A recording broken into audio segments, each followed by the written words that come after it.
Hello friends! After 6 years of really structured beginning of the year vlogs where I read booktuber favorites from the year before, including 2 years where I turned it into this whole social media battle, multiple video series, this year we're keeping it chill. I still am going to be reading the book community's favorite books, but I'm just going to let myself be guided by different favorites lists, books that are calling to me, rather than a list of things I need to accomplish. The selection process is a little more relaxed, but the vlog can't necessarily be because we have to keep things moving. So I'm going to end the vlog when I hit 5 books or I hit a 5-star. If I hit a 5-star before I hit 5 books, you're probably going to see an episode 2. The first thing that I want to read right now, you're all going to hate me for it, is some romance. Mostly I just need to read something light this weekend. I'm going out of town with Liam. We're about to get on a flight and he's gonna have some medical things happening. And I don't know how much I'll be able to read. I'm definitely not vlogging, but I wanna have something to do while he's doing what he's doing. And I thought a romance would be an interesting place to start. So there are 3 things that are top of mind for me. Cindy's video introduced me to a romance I've never even heard of. I can't remember what it's called in this moment. The launch date, I think. And based on her other favorites, I feel like this could work for me. And then also my friend Emily on Instagram, I often read her favorites. We have a lot in common, a lot of years. And right now our romance seems to be so much in alignment. We had some favorite romances and some favorite romantasy. And so 2 things that I see on hers is Make a Scene and Any Trope But You. So I'm gonna listen to the first chapter of all 3 of these, and then maybe I can grab one of them for the trip or by the time I get home from the trip, and I'll let you know like what I read, what is interesting me, if I finished anything. I'll let you know in a second what happened with that.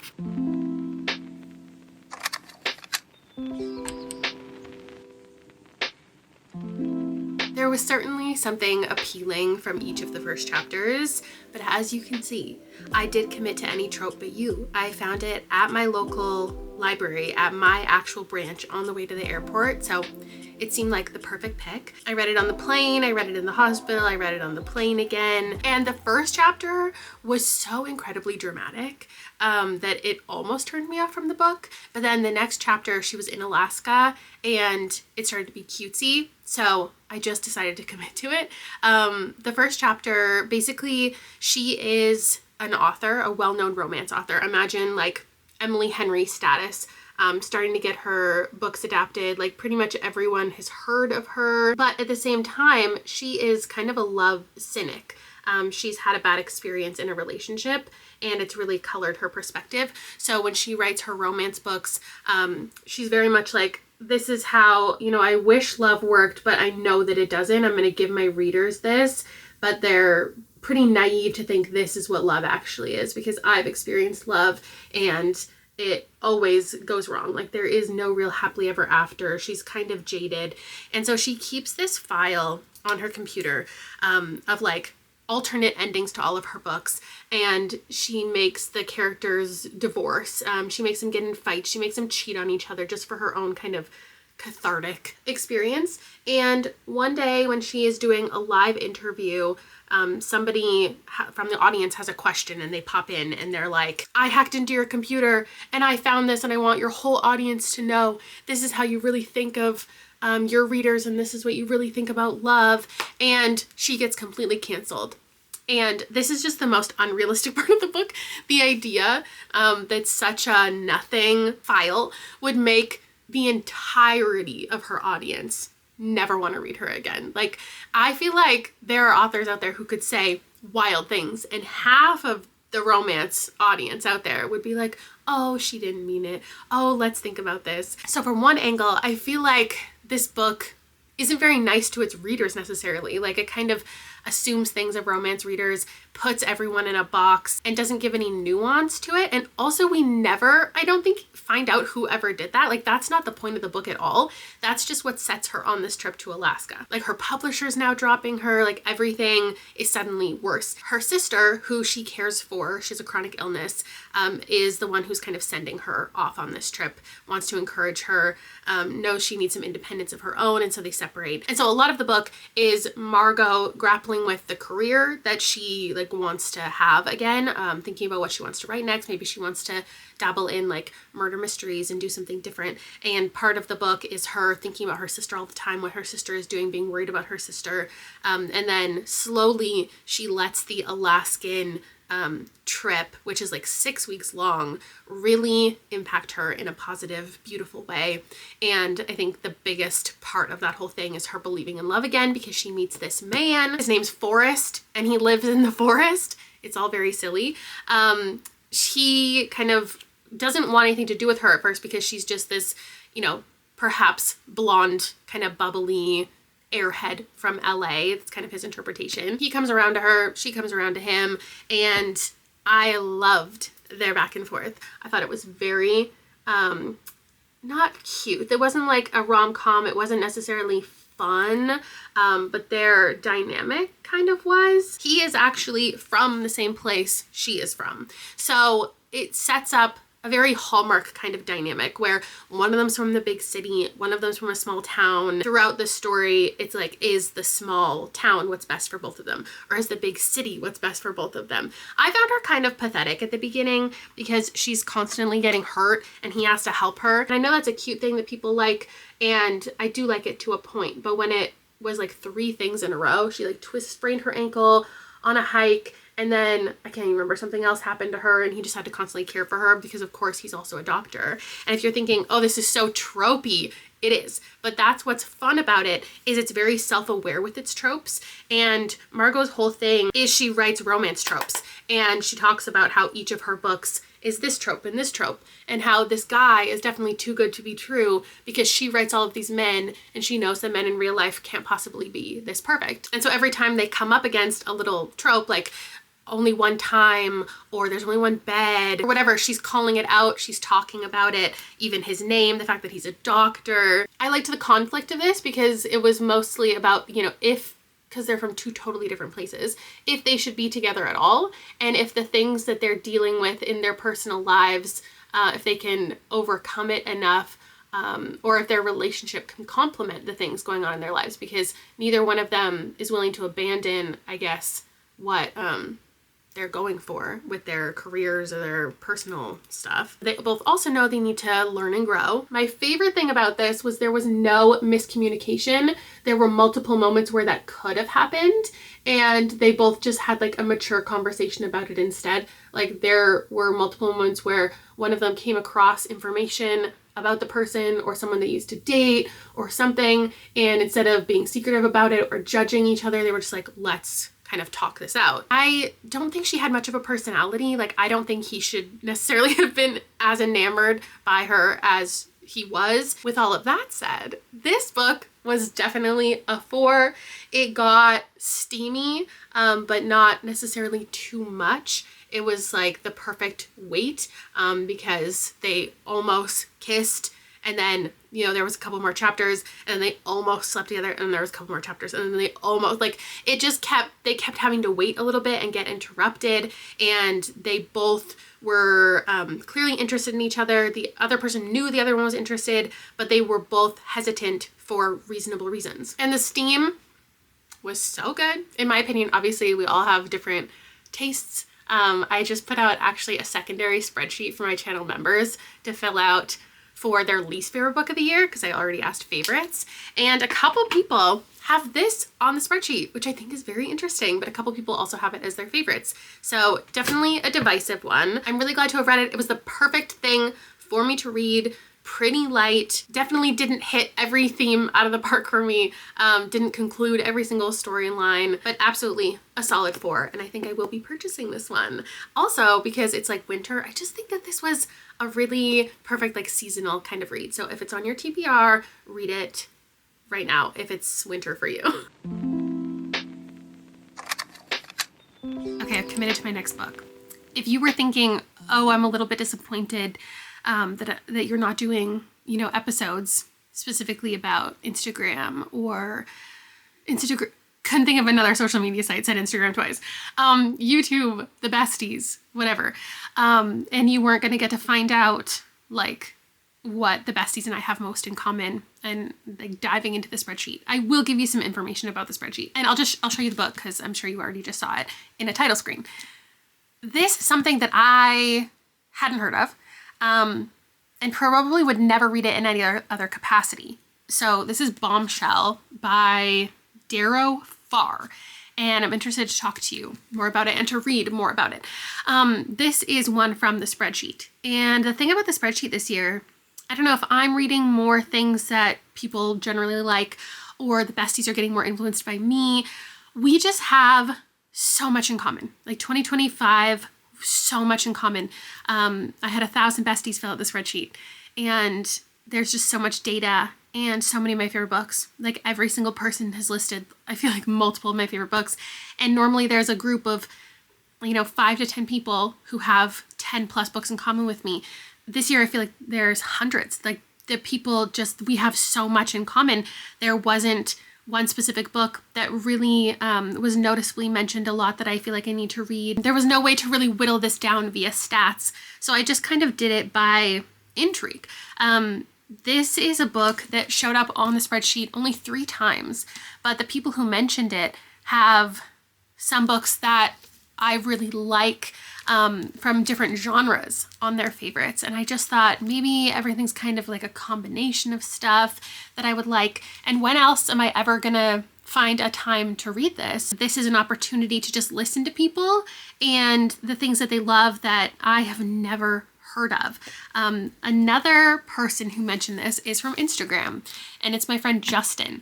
Justin and I have some of our weirdest tastes in common. He's been highlighted in these videos before, and I think scouring through my Instagram saves and YouTube, I haven't seen this anywhere. I haven't seen one single person mention this as a 2025 favorite, and it is a brand new 2025 release. So I'm just intrigued by what it is, and based on what everyone is kind of mentioning surrounding it, it makes me intrigued. And so I've started it, and I want to say something, but I don't want to give anyone the wrong expectations about what this book actually is.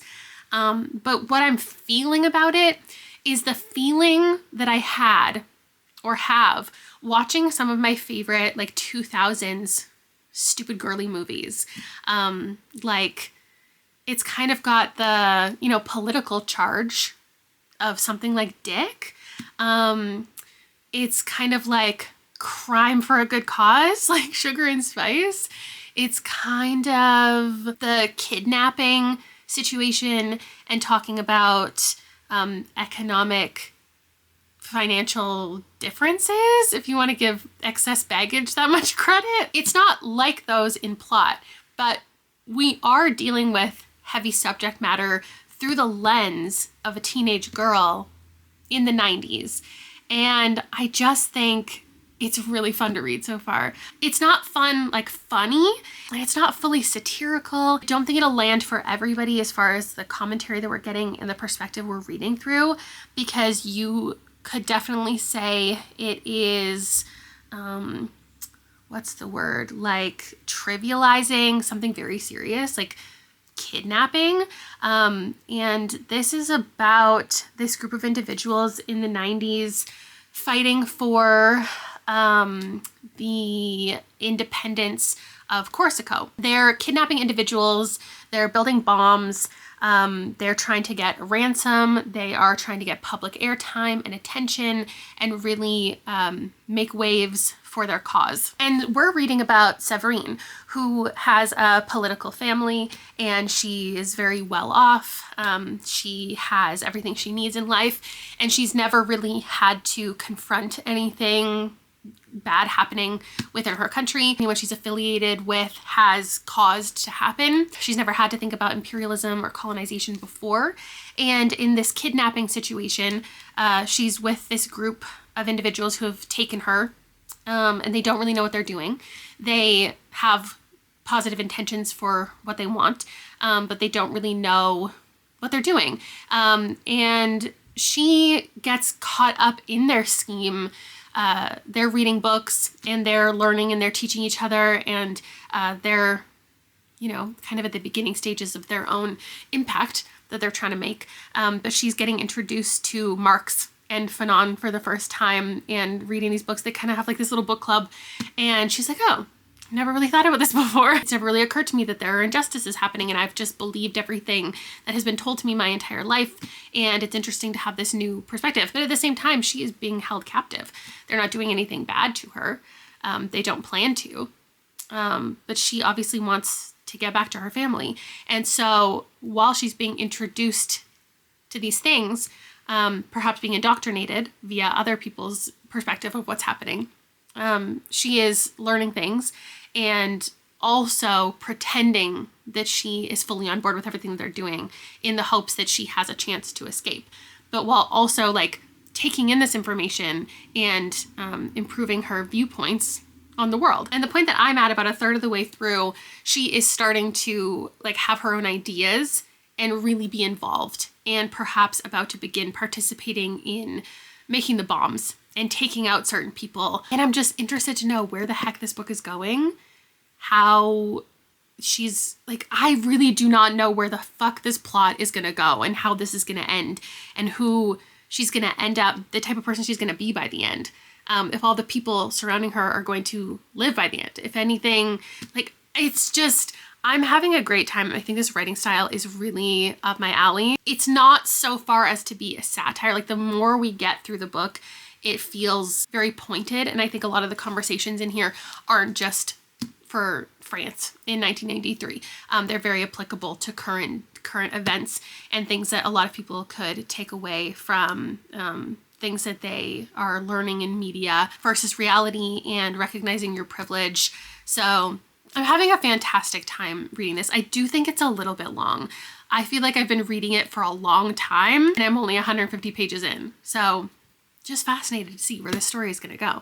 For too long, we've allowed our oppressors to do whatever they want to us, but we don't have to take it anymore. They only have power because we let them, so stop letting them. And when they threaten to come after you, you can come back with the whole movement behind you. The movement is your friends, neighbors, family, and everyone else who's fed up just like you are. I'm not a bad person, and neither are you. If someone's hurting the people you love and you hurt that person back, that's an act of love. It's not destructive if you're trying to make a better world. I'll never give up on that dream, and I know you won't either. I think an especially poignant passage in the past and current day. I'm so overwhelmed on social media by what's happening in Minnesota. I can't imagine how it feels to live there, how it feels to not be able to like send your children to school safely, to not like to feel in fear for your neighbors, to not feel safe at all. And unrelated, but related, like what ICE is doing is so obviously horrific. What they've been doing is horrific, but it feels like bloodlust, like watching videos. And I'm grateful that we can see what's happening and that we live in an age where we can all be aware, especially because as a Canadian, there are certain places that I can't even see the news. Whatever you can do, whatever power you have, whatever voice you have, get ICE defunded. Like, it seems like the powerful people don't care, but just keep talking to the powerful people, keep calling the powerful people. You shouldn't be able to just grab people off the street and be able to take them wherever. You shouldn't be able to respond to non-compliance with deadly force. It's crazy what's happening, but it's not unexpected, which is just even more horrifying, that the amount of people who were trying so hard to not have this happen, and then the other half of the population just like clearly didn't care. And now everything is happening that people said was going to happen, and it's been happening, and it's getting worse. And like, people are just, and now let's keep talking about a silly book. It is a silly book, but it takes itself seriously. Like, it doesn't feel like it's trying to be fun or satirical. But because of everything happening in here, it does feel silly and satirical. Like, this teenage girl becomes the face of a revolution while she's demanding that her captors get her like brand new jeans, and she's eating gourmet meals, and like they're all falling in love with her, and she tries to escape, and they're just so grateful when she comes back that they give her more freedom. But I really enjoyed it. I enjoyed myself while I was reading this. I'm giving it a 4, and I don't think I would really recommend it. I think the average reader would probably give this a 3. As far as my audience, it might even be more in the 2s. It's not weird or in any way. It's not one of those books that I'm not recommending because I think it's for a select audience. Well, I do think it's for a select audience, but I don't think there's anything about my reading history that would lead you to think that this is for me in any specific way. It just was. Like, I don't know how to really explain it. It kind of took a turn, or just like the third act went somewhere I wasn't quite expecting, and I didn't know if I liked it. By the end of it, I still didn't know if I liked it, but like overall, I just had a really good time. This was very readable. I think it was too long, and that is where my 4 stars coming from. Like, do I wish it was a little more fun, more satirical? Maybe, because that is the type of book that I like. There are some similarities between this and Jamila Green, and if it really was like the satire of Jamila Green, this would be a 5-star favorite of all time. It's obviously talking about an important topic, but that really does end up being the kind of background of the story. It's more about the personal relationships between everybody and the things that people are fighting for and the way people feel while they're fighting for something, or the ways that people are pretending to feel. I think it accomplished what it set out to do, but I don't think that every reader picking this up based on what they think it's going to be about and think it's going to say would be satisfied with the way that it handles the topics that are introduced. So that's my rating with this, and then I'll talk to you next when I'm reading something else. Hello, can you see me? My memory card either corrupted or my camera just can't read it. So I've never had a memory card fully corrupt before. I hope that's not what's happening. But I just had to go buy a new one so you could see me. Because I think the entire clip that I already took is not, you're not gonna be able to see it. Anyway, I just filmed myself going to Ted's Paperbacks. I had a huge bin of stuff I was getting rid of in my buzzword video that I pulled off of like all the leftover books at the end of the year that I wanted to get rid of. And I donated half of them, and half of them I kept in a bin that I was going to take to see if she wanted, if I could sell. And I took that bin, and she took all but like 5 books. And there was, I don't know, like 50 things in there. So I just got a $200 store credit to the used bookstore. I can't believe that just happened. So that was really exciting. She stapled my credit to a bookmark this time, so I won't lose it. So I need to make the decision. I have made the decision at this point, but I'll talk you through it, about romantasy, because I want to read something fantastical. I want to switch up the genres for sure in this video and kind of hit everything. I might do a thriller next. And so there's 3 books that definitely were top of mind for ones to read for this that I've seen on people's favorites that exist on my bestie spreadsheet a lot. And those 3 are The Jasad Heir. I think that's the first one.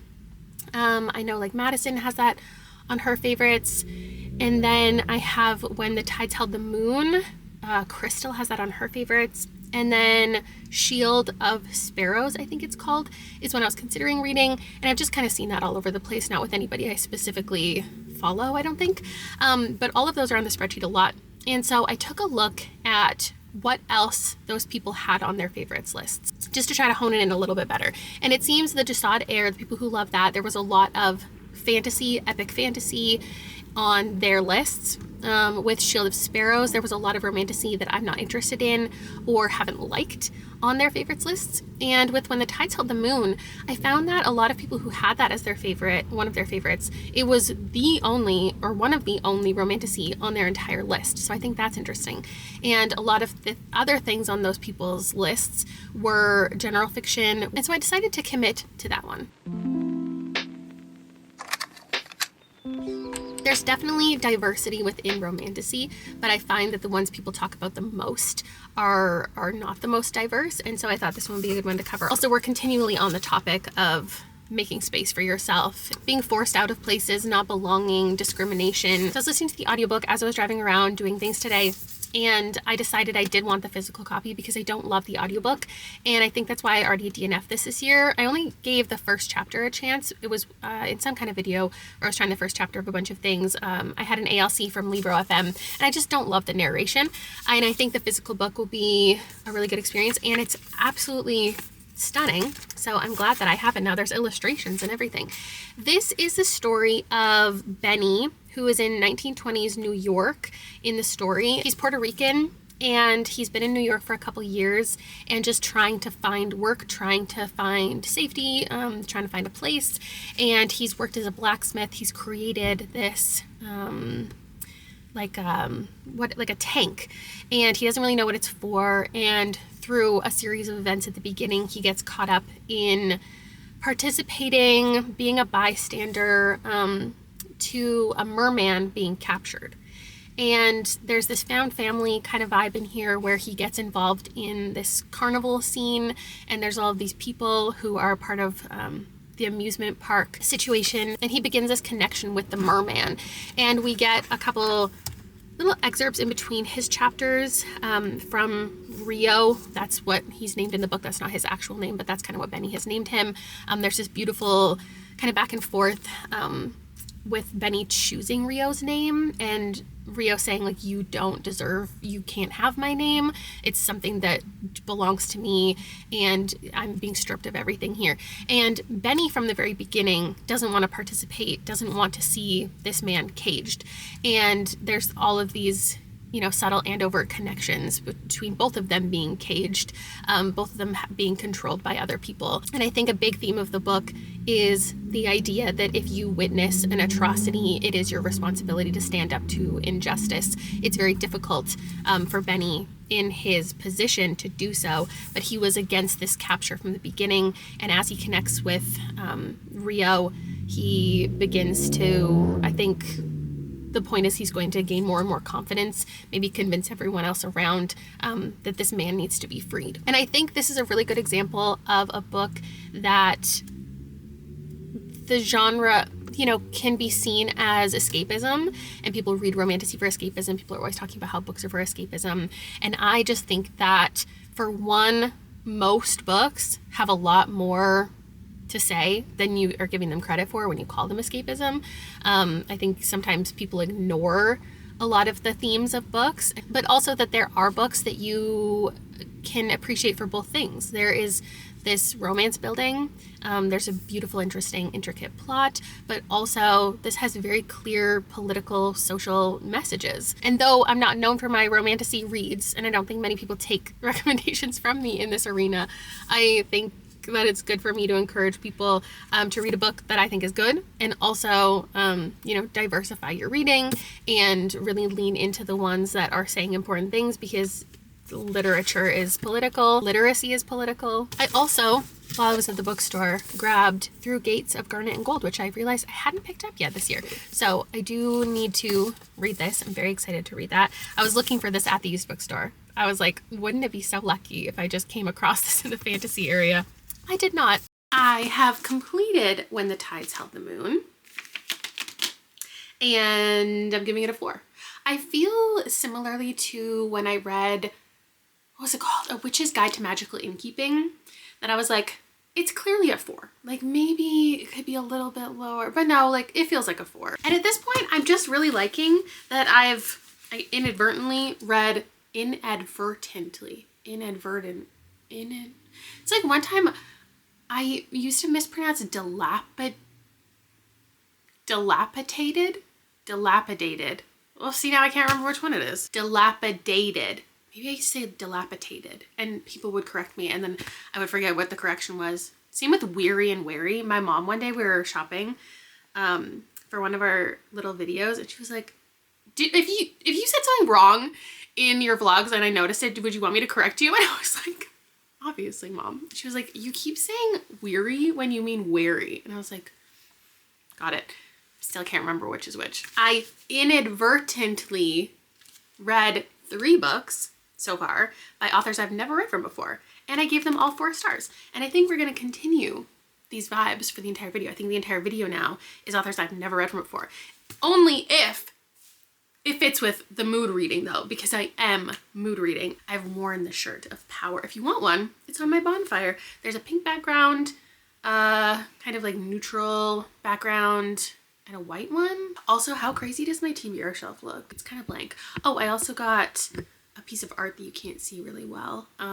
It's Beauty and the Beast, which I don't think I ever have read, so I should probably correct that. But I was in HomeSense shopping for something completely unrelated, and I saw this print. I was like, oh my God, I have to have it. And as I was walking through the store, 3 different employees were like, that is so beautiful. I didn't even like see them put that on the floor. That was like brand new. Oh my God. And I was like, I know, it's so pretty. Anyway, my review of this, it's a very cinematic kind of writing style that I quite enjoyed. It feels like it could easily be adapted into something. It feels like watching The Greatest Showman or The Shape of Water, like a combination of the two. Not that either of those are really movies that I completed. I give up on movies even easier than I give up on books. I liked all the themes in here: acceptance, nobody's truly welcoming of our main character until he finds his people. And he finds himself through that, and through this unlikely group of people, and also through this relationship that is being built. He's fighting for Rio's freedom and finds that that is important enough, even if he's not going to get everything that he wants by the end, because someone else's autonomy is the most important thing, that everybody feels free to do what they want. The reason I would give this a 4 out of 5, things maybe moved a little too quickly at the end. I would have liked more scenes. You know how I'm always talking about how I'm looking for something that's like the Raven cycle, because something that I love about the Raven cycle, this isn't similar at all, except for the fact that we have a pretty big cast and it's a found family vibe. But what I love about that series is every single character interaction, like one-on-one, feels just as important as every other one. And this book wasn't trying to do that. It's not an ensemble, but I would have liked to see more one-on-one connections, and that would have given more evidence for the ending that we got and the sacrifices everybody's making if we just saw a little bit more between everyone. So overall, I wish it was just a little bit longer. There was some unexpected stuff at the end, explanations that I really loved. This was a very thoughtfully constructed book. And I'm moving on to mystery thrillers, and this could be a terrible idea or it could be the best idea. These are our 3 contenders. I selected these 3 because I've seen them talked about throughout the year. They were on my radar, and for whatever reason, I just never picked them up for myself. And then I've seen them, especially on the besties spreadsheet, a good amount of times. I don't know, I think the ghost writer I've seen the most in actual people like that I've seen on social media as favorites, seeing photos and videos of people mentioning this, but not a ton. Although I haven't really been spending much time on TikTok, though I remember seeing this a lot on my TikTok throughout the year. That's like 2025 releases you need to get to. So this is probably on a lot of people's favorites, but I just haven't been on TikTok very much. And I feel like this is probably the correct choice. The one that's been talked about a good amount. It was in the Goodreads Choice Awards, chosen by Book of the Month. Obviously, like this is a solid one. It has a good average rating. I don't know if my mood reading is really taking me here, because to me, I look at this after reading the first chapter and I think it's going to be a 4. It feels like a really solid, good mystery book that I'm going to appreciate by the end. And is that what I want? After these all being 4s, I want to take a little bit more of a risk. So this is a story of 2 people who were murdered. They have a surviving sibling and everyone thinks that he did it. And then we're following his daughter, who has to, contend with maybe what her father did. And she is ghostwriting. It sounds interesting. It sounds like a good book for bookish people. Count My Lies. This one I bought because it was on sale and I've just kind of had it. It's Good Morning America book club pick, so obviously this one's pretty popular. I haven't seen this on like anybody's lists, maybe 1 or 2 throughout the year, but it is on the spreadsheet a couple times, so that's why I thought I would consider it. And it doesn't seem like one that's really up my alley, because it's about a woman who is intentionally misleading people at the beginning of the book. She like pretends she's a nurse on the playground. This child gets hurt and then she gets involved with this family. But why I picked it up originally is because people said there's so many like twists and turns, or there's a big reveal. It's something that I would really personally like. This one, Cross My Heart by Megan Collins, is the one that I look at. Like this could be a 3 or a 4. I just feel. This is when I look at and I think this is going to be a 2 or a 5 by the end. This is a thriller that, if we look at, I haven't even shown you the most mentioned books on the bestie spreadsheet, so I'll pull that up now. Of the 1,000 people who submitted their favorites, these are the 40 most mentioned books, and they're in order of how many times they were mentioned. So hundreds of times down to, I think it was 40. All of these got mentioned at least 30 or 40 times. And I have liked almost all of the books that I've read from these 40, which is so interesting. Like we really are more and more in alignment all the time. And I especially think of that when it comes to Julie Chan is Dead. Like Julie Chan is Dead is in the 40. There's like no other mystery thrillers even in the 40. There are horror, and that one leans more horror, so it makes sense. But like this one doesn't have a good average rating. It couldn't make the Goodreads Choice Awards. The live show we had for it was so mixed for the book club. So I didn't expect it to be this beloved by besties, but it was. And the book that shows up, the other thriller mystery that shows up the most on the people's list, who also include Julie Chan is Dead, is Cross My Heart. And I think this is a wackadoodle one. This one also, though, doesn't sound like it's going to be totally for me because it's about a woman who is obsessed with this man. I like obsession stories, but not normally obsessed with people stories, because it just is a lot of like stalking and misleading people and like trying to steal someone's life. But the first couple chapters of this did really hook me. I think the writing style is good.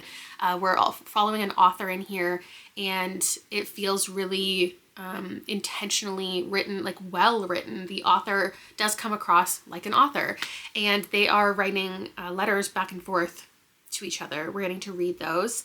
And then also there is a traditional narrative. So I'm just liking everything, but I don't know if I'm gonna hate or love this, because I feel like it's gonna try to pull off some absolutely ridiculous twists. But at this point, I can't really imagine what they are, and I don't want to think about it too hard because I am pretty sucked into this one. So yeah, it is the one I'm going to go with. We're following Rosie, and she recently had a heart transplant, and the person who died, who she got the heart from, is the wife, the now deceased wife of this now widower man named, oh my god, what was his name? It was like a female, okay, Morgan.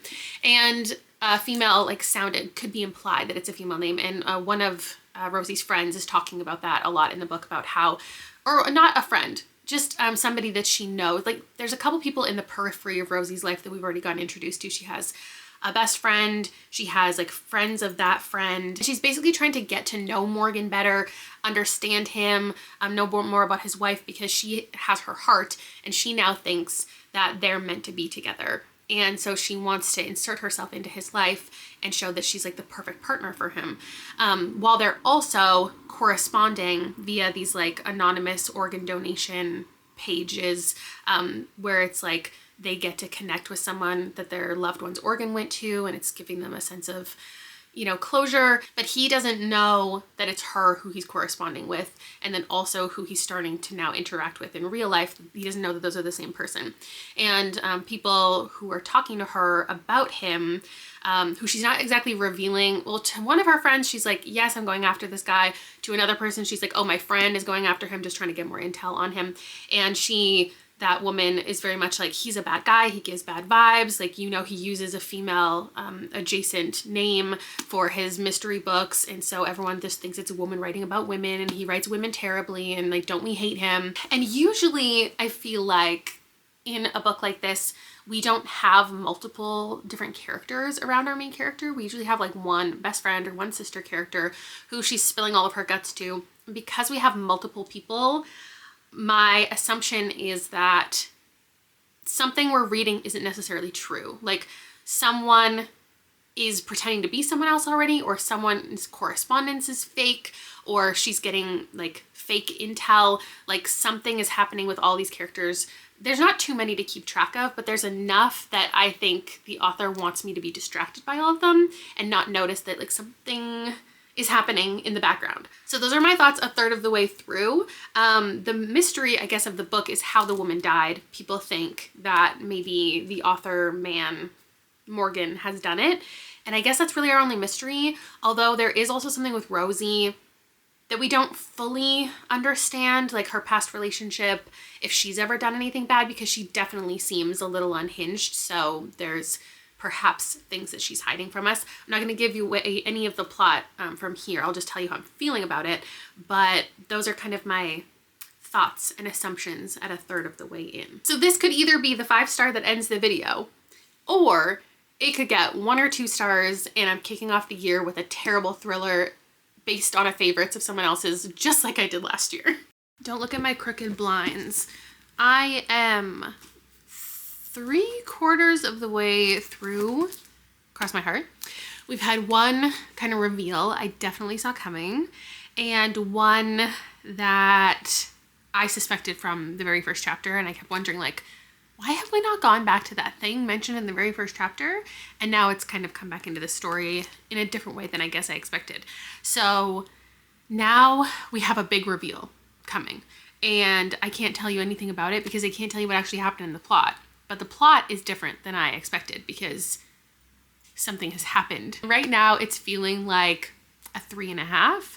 There's one specific way that this book could go, and I would absolutely hate it. I am a little tired of sitting here staring at this book, so I'm gonna stare at a coloring book instead. I'm gonna pop in the audiobook. I did listen to it a little bit earlier, so I know that I like it, and you can just see my reaction as I listen to the final 30 minutes. Here's hoping it does get as crazy as I hope, because so far it's not. Like, when you kind of throw in the idea of somebody having someone else's heart and like the crazy books that I like and what the book could do and how like soap opera it could kind of feel, it's not really delivering that. What I am liking about it especially is our main character is a bridal shop manager, so we're getting a good amount of kind of wedding vibes, wedding dresses, and I love wedding centric books, so to know that was an element of that, really appreciating it.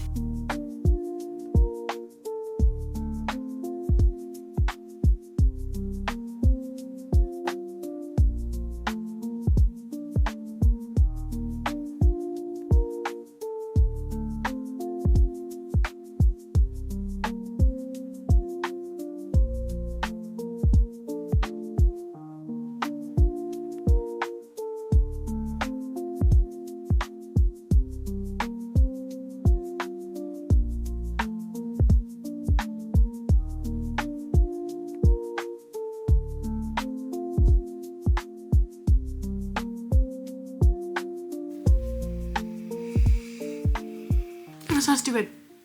That was such a stupid book. It was such a fucking stupid book. Oh my god. Okay, that is not what I'm looking for in a thriller. Yeah. No.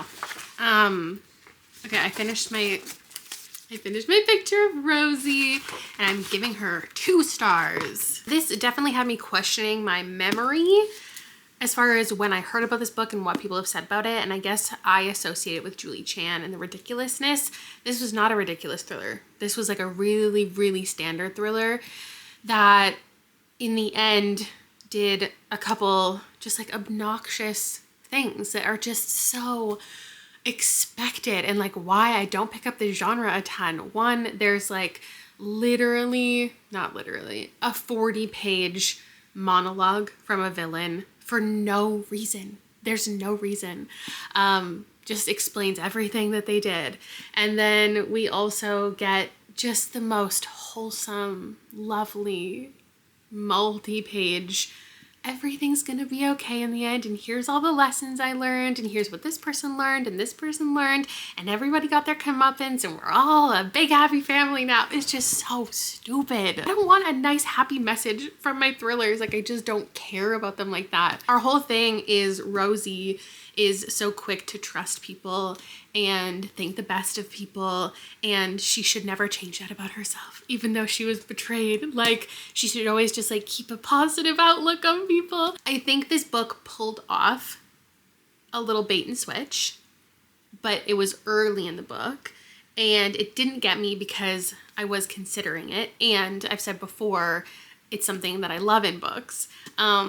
So perhaps when I'm thinking about the people who recommended this to me, or mentioned it in some way, it might have been specifically because of that thing. But once that happens, like there's not that much substance. I still think the writing was decent. I had no issues with that. It's just the actual plot itself and kind of the intent of the entire book is just so much more like a literary fiction than a thriller. So as predicted, I could give this a 2-star or a 5-star. It's a 2. But for you, that means that the vlog continues. And I don't know what to pick next. This is our final book, regardless of the rating. So I kind of want to go with horror. I kind of want to go with sci-fi. There's one book that's definitely the thing that I think I should read, because it's a bestie's favorite. It's just the general public's favorite, but it's a historical or just fiction, and I've already read that in the video, and it's also an author I've read from before, and that doesn't fit the vibe, but I do think that might be the right decision. So I have committed to Atmosphere by Taylor Jenkins Reid. This isn't something I knew I was going to read. Like, I had it in the back of my head as something that I should read. You saw it in the besties favorites. I'm sure you've seen it in everybody's favorites. I think it won the Goodreads Choice Awards, right? In historical fiction. Everyone told me I needed to read it while I was exploring the winners from that video. Because I love space, everybody this year has been like, you have to read this one, you have to read this one. It was so emotionally impactful, etc., etc. Because I have never loved a Taylor Jenkins Reid. In fact, I gave Daisy Jones and the Six, which is like everyone's other favorite, a 2 last year. And Evelyn Hugo, I gave a 3. There is one, maybe In Another Life or something like that. I can't remember what it's called. I gave that one a 4. I didn't know if this one would hit. So I tried out the audiobook before committing to purchasing it, but obviously since I purchased it, you know that I'm liking it. I was doing reading sprints yesterday with my channel members, and I was listening to a bit, the first couple chapters, and it was going really well.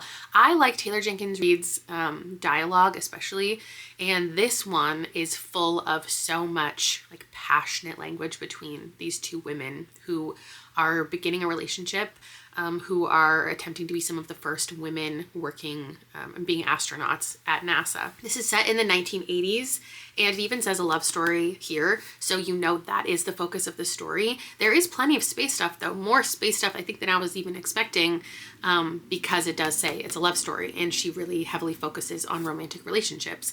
And because the dialogue is so beautiful and there's so much passion between these two people, like I said, I didn't expect 2 different timelines, I guess. I didn't really know anything about this except that everyone told me, because you love space, you should read it. But we have an entire perspective, which is one of the women in space, and there is, I mean, what does it say? There's something bad happening in space. Like, that's one of the very first chapters, is a scary situation in space. So we know right off the bat that they have succeeded in their goals, and they have pushed against everything that has been trying to stop them from becoming women astronauts in the space program. They're scientists, they're pilots, they're very capable. And one might expect the story to be a lot of pushing against misogyny and a lot of coming up against barriers, and that's not really the focus of it. Obviously they are navigating that, but it's more so even navigating their sexuality. And we have one character who, in the earlier timeline, we're really focused on her getting into the space program, her relationship with her sister and her niece, and the kind of tumultuous stuff that's going on. And everyone around her, as we go through the book, realizing that she likes women before she realizes it, and it's her coming to accept that, and then falling in love with another woman in the space program, Vanessa and Joan, but Joan is our main focus, I would say. And everyone like sobs at the end of this, and I wish that I didn't know that, because now I'm, I guess, anticipating like what it could possibly be, what the horrible thing that's going to happen or the beautiful thing that's going to happen at the end. So I'm trying to leave that out of my mind, but I am approaching the final, I'm in the final third, and I just really like this so far. I don't know what rating I would give it at this point, but I am liking it more than any of her other books, and the cover is beautiful. I love so many little quotes in here about how they're finding themselves through each other and their passion and the things they relate on. There's like a little bit of religious and political stuff, but not very much. But there's the idea that they've never connected to anybody like this before. It's just really lovely to read. The way that they connect on their passion for space travel, the idea that they both kind of feel like if they get into space, they will have a better understanding of the universe. they will see God in a way. It'll just be a life-changing experience. And then at the same time, they're talking a lot about their beliefs, the way that they feel indebted to humanity, and like everything that they're doing is to respect the people who've come before and to set up the people who've come after. There's this impossibility of them being publicly together. They both have flaws, and they're talking that through and how their relationship is building. They're even more themselves when they're just the two of them together. Therefore, they see more of each other than anyone else like ever could. Like their closeness is something that can't be replicated with anybody else. Anyway, I do need to finish it now, and I didn't want to film a bunch of clips throughout reading this. I just wanted to give you all of my thoughts at once, because I feel like I'm just gonna want to finish the final third before I give you any more thoughts in my final rating. I feel very emotionally invested into these characters, and I love the writing and I love the setting. So it's going very well. I'm just trying not to set my expectations too high. But like the space shuttle that is currently in trouble, they're up there.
So clearly that book emotionally tormented me, and so much so that it's many hours later, I was just editing the video to get it up, and I must have clicked something on my camera that switched the settings, and I filmed my entire final review in slow motion with no sound. And it almost feels meant to be, because in that clip, I remember saying, if I sit on this book for a couple hours, I am gonna have more that I've thought about, that I didn't really enjoy about it, and I'd probably bring it to like a 4. In the moment, I gave it a 4.25, even though I know that being emotionally impacted by a book is not something that happens to me often and probably comes across like it's gonna be a 5-star.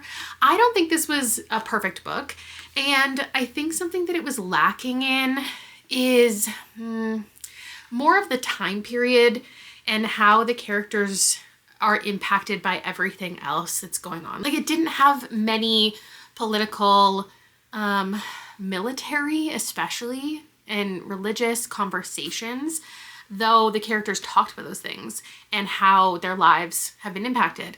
That wasn't like, it didn't give a really good idea of the world. And I think that's for a reason. It's a love story. It's not just your standard historical fiction. It is about them as a couple and what happens to them individually, but mostly together. They kind of felt like being emotionally manipulated in a way. You know how there are books that feel like they authentically make you cry and pull at your heartstrings, and then there are the ones that you can tell that's what they're trying to do. There's nothing inherently wrong with that, but it feels like that. It feels like watching a Grey's Anatomy episode where, you know, they play the proper music and they show you the right scenes, and it's meant to emotionally victimize you.